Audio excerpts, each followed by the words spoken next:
I was teaching ESOL, and one of my students was detained. I didn't know what had happened to him. I rushed down to the police station, and I was absolutely horrified that they wouldn't even let me send him a message. Most people who have applied for asylum or other immigration status in the UK and who have not yet had a positive decision from the Home Office or from the courts have to regularly report at their local Home Office reporting centre or a police station. At every reporting visit, the person is at risk of being detained, particularly if their application has been refused. Some people have informal systems for dealing with this. In some areas, local support groups have set up systems to help with this. We spoke to a group who does just this, Bristol Signing Support Group.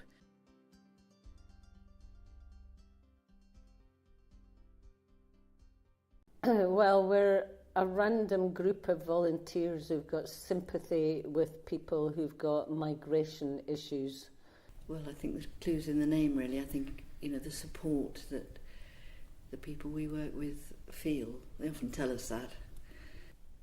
We're just there, and we can be friends just to see what happens, and then if they do get detained, we can sometimes get in touch and even pass on what's happening to their friends, their family. It is a very real, it's a very scary experience for them. Gosh, here we go. So I think having other people there is just very powerful. Yes, signing is part of a very deliberately humiliating system, depersonalising, and at least though what we can do is tiny, it's something against that. We ask people when they come to sign if they want to give us some information and give their consent for us to use the information in case of them being detained to be deported. So people that choose to sign up with us, they give us various crucial bits of information, such as their contact details, their solicitor's details and contact details, any family or friends that they might have in the area that we could get in touch with.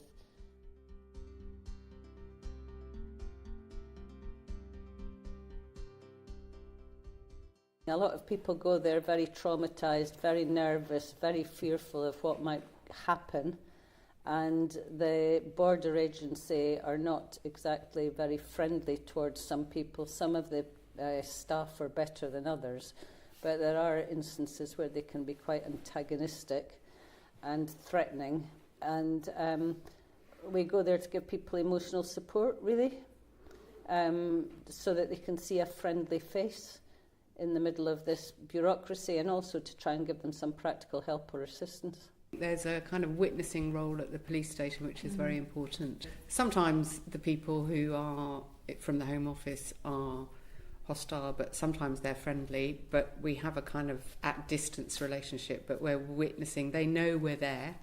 So I think maybe, I'm not saying that they would behave otherwise, but we're there witnessing.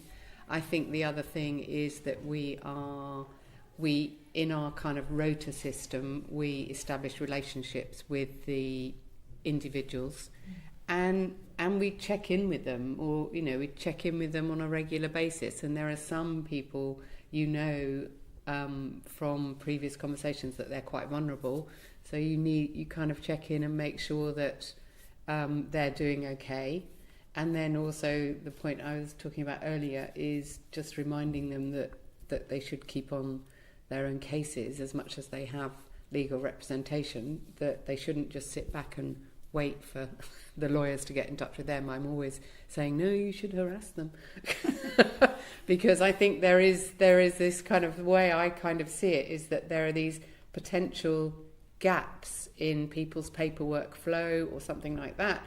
And if those gaps get too big and nothing's happening, then that's when the Home Office decides to jump. And so I'm kind of really... And then if people haven't got lawyers or lawyers that they think about, then, as Francis said, we've got a list of lawyers that we recommend. It's quite a short list. Yes.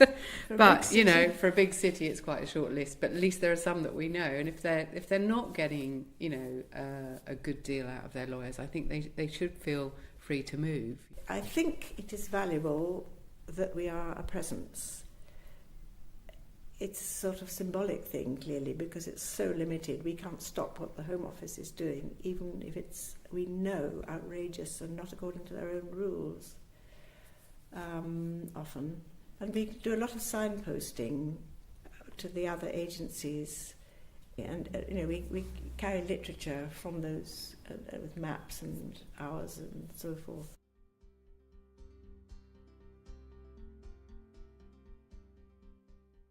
We either come up here where we store our documents to find if they've got a solicitor or a friend or relative, and we contact those people. We try to ask the border agency which detention centre the person will be going to. Depending on where the person's being detained and the time frame and whether or not there are volunteers available to do so, we would possibly go and visit them in detention. And if they needed anything like, say, phone cards or a small amount of money, we could probably get that out of some of our funds.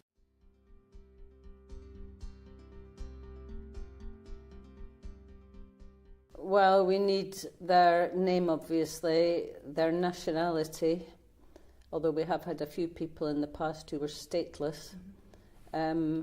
Their Home Office reference number is crucial because if we end up trying to track them through the system to visit them somewhere or to get in touch with their solicitor, we can't really get anywhere without their Home Office reference number.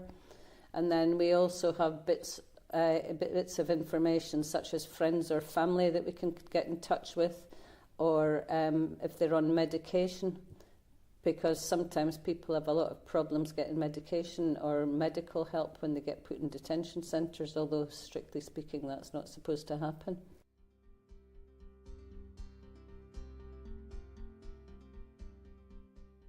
Well, we can see when they're detained. We see people being interviewed. Yeah. And in that kind of witnessing role, my understanding is when the group was at the previous police station, there was insufficient room for people to be inside, so they were standing outside. And I think that, I don't know because I wasn't there, but I think people think it's better at Patchway. It is, because in some ways you couldn't see what was... Well, actually, I used to sneak in under the...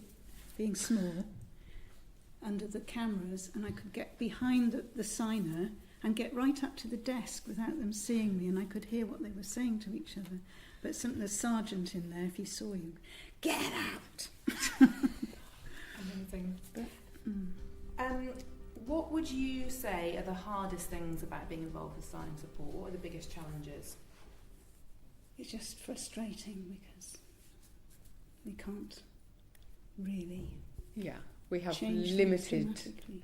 capacity to change things for people, I think. I think one of the things is the fact that you never know what's going to happen, and you're trying to, it can be rather stressful trying to support somebody who is traumatised or very fearful, particularly in that sort of situation that's really quite hostile. And the fact that you get very frustrated about not being given any information from the powers that be that would enable you to help them anymore. For me, one of the things that I find a little bit frustrating, and it's to do with the fact that you get to know people quite well, but you can never ask about their backstory in the police station. It's quite difficult, the very first encounter that we make with a new signer, because you have to mention the possibility of being detained, and for a lot of people that is, very, very scary.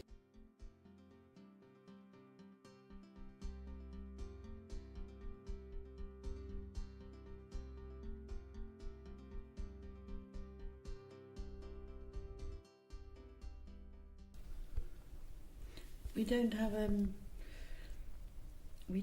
overt support system, but I think because of the strength of the group, it is there, and we can always talk to each other and do actually. I have a therapeutic background, so I sometimes think about the supervision model and whether it should be more formalised. I probably think it should actually, but of course we don't have any funding. And we're all pretty busy people, I would say. So, sometimes on a bad Wednesday I'm a bit ragged after a session.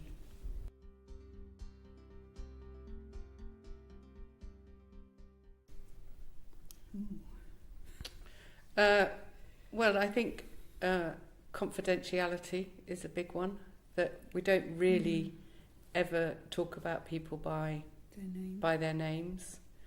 We also don't talk about people by their numbers, but you just don't do that. I think that's a big one. And as I say, for me, I would love to know these people a bit better, but at the same point, I recognise that actually it's not my business. My business is there to support them.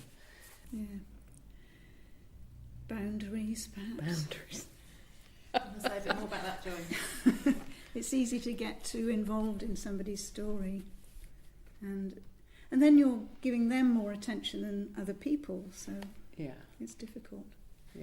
Boundaries are quite important, but we don't have a strict. I don't think we have a strict kind of rule on that, do we? No. So I think it comes down to what people are willing and able to do. Some people go and visit people in detention occasionally. But, unfortunately, all the detention centres are miles away from Bristol. And what kind of commitment do people have to make to the amount of hours per week or length of time? We don't demand anything. No, we like people to come. I think we quite well. Maybe I'm a bit more hardline. I like people to come more or less on the same day. Yes. Partly because you're establishing relationships with people. And yes, you get to know the people who are signing.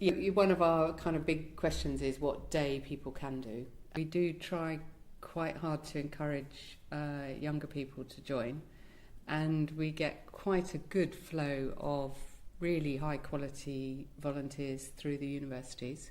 It's great when you get, so that it's not just a kind of bunch of old ladies doing it. We keep it alive with a different age groups. I think is something that I like about our group currently. Yeah. Yes. Yeah. I like our group because it's not hierarchical. It's very democratic. We can all say, what we think, and the meetings are useful for that. I think I would just add, try and get in touch with other groups, but hopefully, what you're doing will make that an easier task. You can't, I would say, have as many people in the group as possible. I don't know whether it might get too big to be manageable, but it definitely feels easier and less stressful knowing that you can, if some family emergency or you get ill, that there will be cover. Takes pressure off. And to keep to have a good communication system. I think having the doodle poll for the rota is good, has worked well. It has, yes. And regular meetings, for me personally, has made a huge difference to how I feel about this group, actually.